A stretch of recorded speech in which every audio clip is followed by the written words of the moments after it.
নবী সাল্লাল্লাহু আলাইহি সাল্লাম মিনার তাবুতে তাবুতে, এই হজ্জের সময়, ওই জামানার জাহিলি যুগের হজ্জ, ওই মিনার প্রতিটা তাবুতে তাবুতে হেঁটে হেঁটে ঘুরে ঘুরে কালেমার দাওয়াত দিছে। এবং এই মদিনা, আজকের যে মদিনা এবং মদিনার আনসার, মদিনার যত মুসলমান, এই সব কিছুর সূত্রপাত ওই মিনার তাবুর এই খিমায় হাইটা হাইটা যে দাওয়াত দিছে, এখানেই এই দাওয়াত দেওয়ার সময় একদিন 3 জন লোকরে পাইছে ইয়াসরিবের, এই ওনাদের কাছে কালেমার দাওয়াত দিছে। ওনারা বলছে আমাগর লগে আরো 3 জন আছে, কালকে তুমি আইসো, আমরা আমাদের ওই 3 জনকে নিয়ে তোমার কাছে বসমু, আমরা 6 জন একসাথে ফয়সালা জানাম। পরের দিন 6 জন একসাথে রাসূলুল্লাহ সাল্লাল্লাহু আলাইহি সাল্লাম ওনাদেরকে কালেমার দাওয়াত দিছে, পুরো বিষয়টা বুঝায় বলছে। ওই 6 জন একসাথে কালেমা পড়ে মুসলমান হয়েছে। সেই 6 জন দিয়েই মদিনায় ইসলামের সূত্রপাত, এই দাওয়াত, এই কালেমার প্রচার। তা আমার বলার উদ্দেশ্য হলো, বাপ, সম্ভাবনার কোনো খাত ছেড়ে না দেওয়া। এই অনেক মুসলমান আপনারা আছেন, ছেলেটাকে 1 বছর 2 বছর 10 বার 20 বার 50 বার বলে আর বলে না, আল্লাহর কথা বলে, একরকম তার ব্যাপারে হতাশা, আশাহত হয়ে গেছে, না আর নামাজ পড়বে না, আর হেতে আর ভালো হইতো, ওই আর ভালো হইতো, শেষ। বাপ এটা সিদ্ধান্ত নিয়ে রেজুলেশন করে গেছে। শুধু তারা দনজনে ফুলার মা বাপ বইয়া বুঝ করে লেছে যে এতে আর মানুষ হইতো,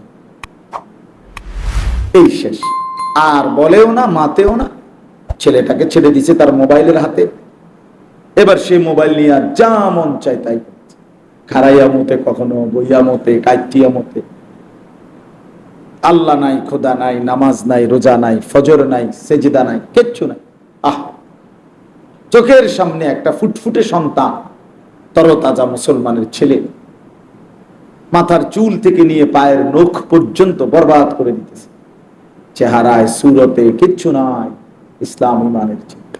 মা বাবা তাকায় তাকায়া দৃশ্য দেখতেছে, অভিভাবক দৃশ্য দেখতেছে, মনে হয় যেন একটা পাহাড় ভাঙ্গা ভাঙ্গা পড়তেছে, আর এরা তামসা দেখে, তামাশা। এই জন্য বললাম বিষয়টা আসলে এটা উচিত না।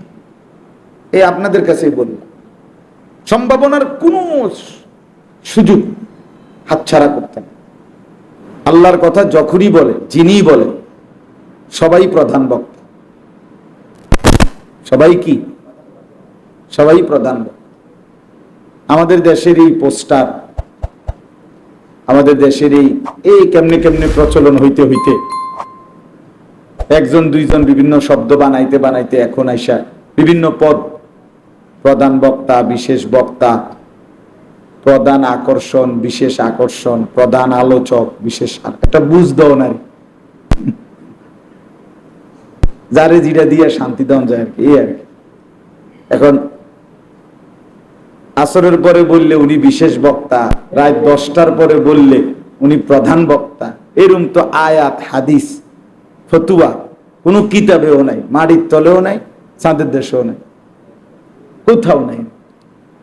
এটা তো কোনো যুক্তিও না। একটা মানুষ মনে করে রাত 10টায় কইলে এটা প্রধান বক্তা হয়, আর এসার পর পর করলে এটা বিশেষ বক্তা হয়। এটা কি যুক্তিটা কি, মানে কোন ভিত্তিতে এটা সিদ্ধান্ত হইল? তাইলে আসলে ওমান আহসান, আল্লাহ বলছেন আল্লাহর দিকে যে ডাকে তার কথাই সর্বোত্তম। তাহলে প্রত্যেকটা কথা দাম, আল্লাহর কথা। কোরআনুল কারীমের মধ্যে আছে হযরত নূহ আলাইহিস সালাম 950 বছর আল্লাহর দিকে মানুষকে ডাকছেন। 950 বছর, বিষয়টা খামখেয়ালি না। 950 টাকা আর 950 বছর এক কথা না। 950 টাকা মানে 50 টাকা কম, 1000 টাকা। 950 বছর মানে আপনার আমার বাপ দাদা 14 গোষ্ঠীর কয়জনের হায়াত একত্র করি হিসাব করেন, দেখ। প্রত্যেকেই ভাবেন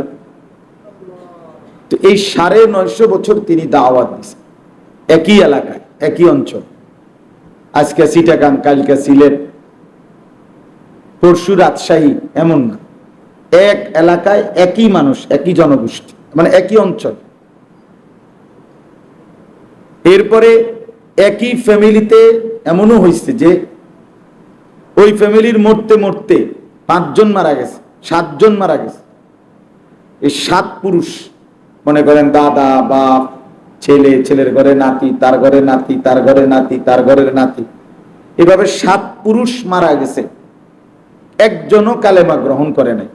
কিন্তু নূহ আলাইহিস সালাম এরপরও সেই ঘরে আবার পুনরায় কালেমার দাওয়াত দিয়ে গেছে, একই ঘরে। যে আজকে 300 বছর এই ফ্যামিলির কেউ কালেমা পড়ে না, 500 বছর, তবুও তিনি হতাশ হন না।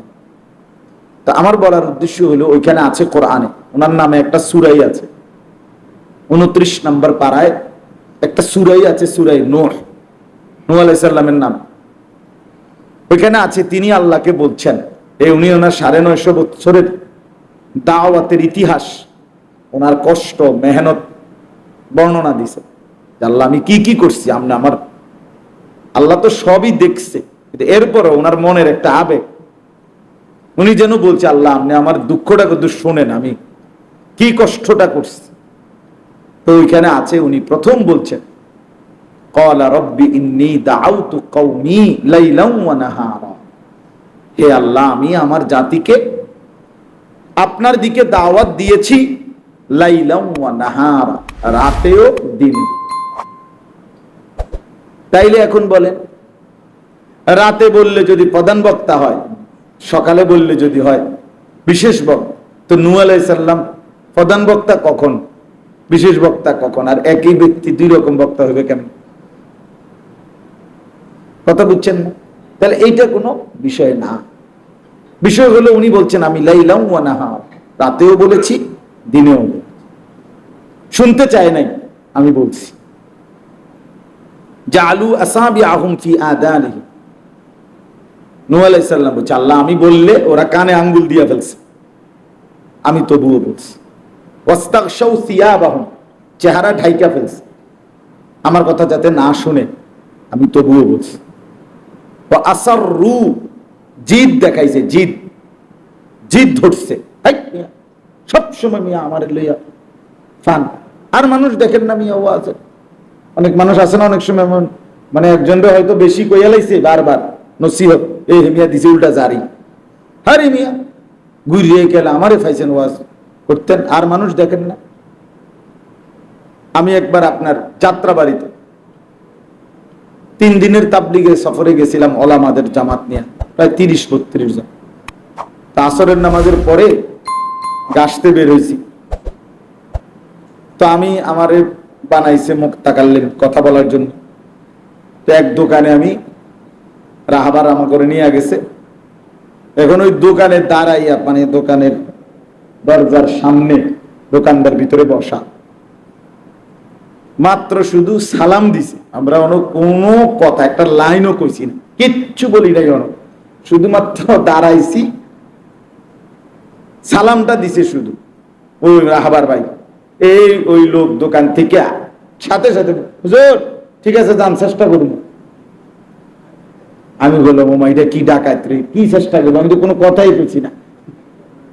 তার মানে হে বিরক্ত, সে জানে হুজুর অনে এডি কইব, আর হে কোনো যাইতো না, এই জন্য তার চাইতে এনে আগে কি করে দিই, তারাইয়া দিই, বিদায় করে দিই। এই জন্য হে অগ্রিম আগেই কইয়া লাইছে, হুজুর যান, চেষ্টা করবো। মানে কি, মানে আমরা বলবো ভাই চলেন মসজিদে জামাত আসছে, আল্লাহর কথা হইতেছে, একটু আইয়েন, তো হে কইব আমি চেষ্টা করবো, তারপর যাইতাম না। তার চাইতে বালা এইটাও না কোক, আমি আগেই বাড়ি করে দিচ্ছি। তাইলে ও আসাররু, নূহ আলাইহিস সালাম বলেন, আল্লাহ আমার সাথে জিদ করছে, আমি বলছি, আমি তারপরও বলার চেষ্টা করেছি। ওয়াস্তাকবারু ইস্তিকবারা, আমার সাথে অহংকার দেখাইছে। এই বেটা কখন আসবে আযাব, কিসের আযাব বাবা, কিসের তুফান তাফান? এই কোরআন শরীফে আছে, নূহ আলাইহিস সালাম নৌকা বানাইতেছে, এই সময় ওরা ওই সময়ও আইসা বলতেছে, কি ওটা কি করো, নৌকা বানাই, তুফান আসবে, আযাব আসবে, তোমাদেরকে ডুবাইয়া মারবে, আল্লাহর আযাব। আল্লাহ আমাকে বলছে। তো এইটা বলার পরও এই বেঈমান নাফরমান গুলো নূহ আলাইহিস সালামের জাতি বলতেছে, কোন দিন তুফান আইব, কোন দিন আইব না, কোন সময় আইব? মানে হেরা রসিকতা করছে। কোনোভাবেই তাদের অহংকার, কোনোভাবেই তাদেরকে ঘাড় নোয়ায় না, অহংকারই করে গেছে। আল্লাহ বলেন, নূহ আলাইহিস সালাম তখন বলছেন, মাওলা আমি তবুও বলছি যে দেখো, অহংকার করো না। কোরআন শরীফে আছে, কারুনকে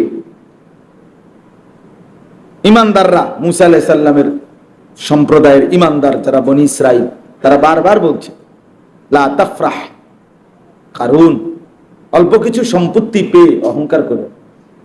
ইন্নাল্লাহা লা ইউহিব্বুল ফারিহিন, নিশ্চয়ই আল্লাহ তাআলা অহংকারীদেরকে ভালোবাসেন। অহংকার করো না। তাহলে নূহ আলাইহিস সালাম বলছে, আল্লাহ আমি বলে গেছি। এরপরে ওয়া ইন্নী দাআউতুহুম জিহারা, প্রকাশ্যে দাওয়াত দিছি। আ'লানতু লাহুম, ঘোষণা দিয়ে দিয়ে দাওয়াত দিছি। আসরারতু লাহুম, গোপনে গোপনে দাওয়াত দিছি। তাফসীরের মধ্যে আছে, মানে সম্ভাবনা এমন কোন সুযোগ নূহ আলাইহিস সালাম হাতছাড়া করেন বলার। যত আইটেম হইতে পারে বলার, যত সূরত হইতে পারে। এটা একটা গুরুত্বপূর্ণ সবক বাফ আমাদের জন্য। কোনোভাবেই আল্লাহর দিকে ডাকা, আহ্বান করার শেষ নিঃশ্বাস পর্যন্ত বাদ দেওয়ার সুযোগ নেই, এবং সম্ভাবনার সব খাত প্রয়োগ করা উচিত, যতভাবে হইতে পারে। প্রকাশ্যে, একাকী, গোপনে, আস্তে, জোরে, উপরে, নিচে, ডানে, বামে, হাঁটতে, চলতে, कभी इधर कभी उधर, कभी जमीन पर कभी आरश पर, कभी दर बदर। আল্লামা ইকবাল বলছে, নবী সাল্লাল্লাহু আলাইহি সাল্লামের দাওয়াত ছিল কেমন? কখনো এদিকে, কখনো ওইদিকে, কখনো নিচে, কখনো উপরে, কখনো দুয়ারে দুয়ারে, কবি দর বদর, মানে ডোর টু ডোর, ঘর ঘর, দুয়ারে দুয়ারে। নবী সাল্লাল্লাহু আলাইহি সাল্লাম মিনার তাবুতে তাবুতে, এই হজ্জের সময়, ওই জামানার জাহিলি যুগের হজ্জ, ওই মিনার প্রতিটা তাবুতে তাবুতে হেঁটে হেঁটে ঘুরে ঘুরে কালেমার দাওয়াত দিছে। এবং এই মদিনা, আজকের যে মদিনা এবং মদিনার আনসার, মদিনার যত মুসলমান, এই সব কিছুর সূত্রপাত ওই মিনার তাবুর এই খিমায় হাইটা হাইটা যে দাওয়াত দিছে, এখানেই এই দাওয়াত দেওয়ার সময় একদিন 3 জন লোকরে পাইছে ইয়াসরিবের, ওনাদের কাছে কালেমার দাওয়াত দিছে। ওনারা বলছে, আমাগর লগে আরো 3 জন আছে, কালকে তুমি আইসো, আমরা আমাদের ওই 3 জনকে নিয়ে তোমার কাছে বসমু, আমরা 6 জন একসাথে ফয়সালা জানাম। পরের দিন 6 জন একসাথে রাসূলুল্লাহ সাল্লাল্লাহু আলাইহি সাল্লাম ওনাদেরকে কালেমার দাওয়াত দিছে, পুরো বিষয়টা বুঝায় বলছে। ওই 6 জন একসাথে কালেমা পড়ে মুসলমান হয়েছে। সেই 6 জন দিয়েই মদিনায় ইসলামের সূত্রপাত, এই দাওয়াত, এই কালেমার প্রচার। তা আমার বলার উদ্দেশ্য হলো, বাপ, সম্ভাবনার কোনো খাত ছেড়ে না দেওয়া। এই অনেক মুসলমান আপনারা আছেন, ছেলেটাকে 1 বছর 2 বছর 10 বার 20 বার 50 বার বলে আর বলে না, আল্লাহর কথা বলে। একরকম তার ব্যাপারে হতাশা, আশাহত হয়ে গেছে, না আর নামাজ পড়বে না,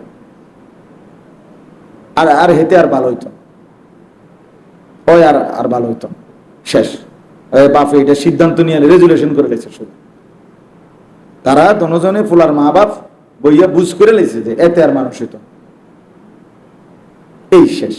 আর বলেও না, মাতেও না, ছেলেটাকে ছেড়ে দিছে তার মোবাইলের হাতে। এবার সে মোবাইল নিয়ে আর যা মন চায় তাই, খারাইয়া মতে, কখনো বইয়া মতে, কাইটিয়া মতে। আল্লাহ নাই, খোদা নাই, নামাজ নাই, রোজা নাই, ফজর নাই, সেজদা নাই, কিচ্ছু নাই। চোখের সামনে একটা ফুটফুটে সন্তান, তরতাজা মুসলমানের ছেলে, মাথার চুল থেকে নিয়ে পায়ের নখ পর্যন্ত বরবাদ করে দিতেছে। চেহারায় সুরতে কিচ্ছু নাই, ইসলাম ইমানের চিহ্ন। মা বাবা তাকায় তাকায়া দৃশ্য দেখতেছে, অভিভাবক দৃশ্য দেখতেছে, মনে হয় যেন একটা পাহাড় ভাঙ্গা ভাঙ্গা পড়তেছে, আর এরা তামসা দেখে, তামাশা। এই জন্য বললাম বিষয়টা আসলে এটা উচিত না। এই আপনাদের কাছে বললাম, সম্ভাবনার কোনো সুযোগ হাতছাড়া করতেন, হাতছাড়া করতেন। আমি কিন্তু ওই মালাই বাঙ্গরার পরে ওইখান থেকে বয়ান করে আসছি। এখন ওইখানে ওই সর্বোচ্চ 20-30 জন বা 50 জন হবে, বা 100 জন হবে না, 50-60 জন মানুষ হবে। খালাস, আমি মাগরিবের নামাজের পরে বৈশা 9টা বাজার 15 মিনিট আগ পর্যন্ত, 9:30 পর্যন্ত পুরা বয়ান করছি এহতেমামের সাথে। আমার কথা হলো সুযোগ কাজে লাগান, আল্লাহর কথা বলা। তাহলে আপনাদের কাছে আমার অনুরোধ, ওই কথার প্রসঙ্গে বললাম, 1 নাম্বার কথা হলো আল্লাহর কথা যিনি বলেন তিনি দাম, তিনি কি বলেন না। এই জন্য সবাই মসজিদের ইমাম সাহেব জুমার বয়ান করে, ওনারে যথোপযুক্ত কদর করবেন, শুনবেন মনোযোগ। উনি আল্লাহর কথাই বলে। আসরের পরে যে হুজুর বয়ান করে উনি আল্লাহর কথাই বলছে। জোহরের পরে যিনি বলছিল, আজকে বলতেছি না, মানে মাহফিলগুলোতে আসরের পরে আমরা এই গ্রামের হুজুরের টুকটাক কিছু কইল, এমনি আমার অনেক সময় আমি বলি টুকটাক ওয়াজ কি তার, আসরের পরে গ্রামের হুজুর বললে এটা টুকটাক হয়ে যায়, আর এই ক্যান্টনমেন্টে হুজুর আইলে এটা একেবারে প্রধান বক্তা হয়ে যায়। এই মাত্র 20 মিনিটের ব্যবধানে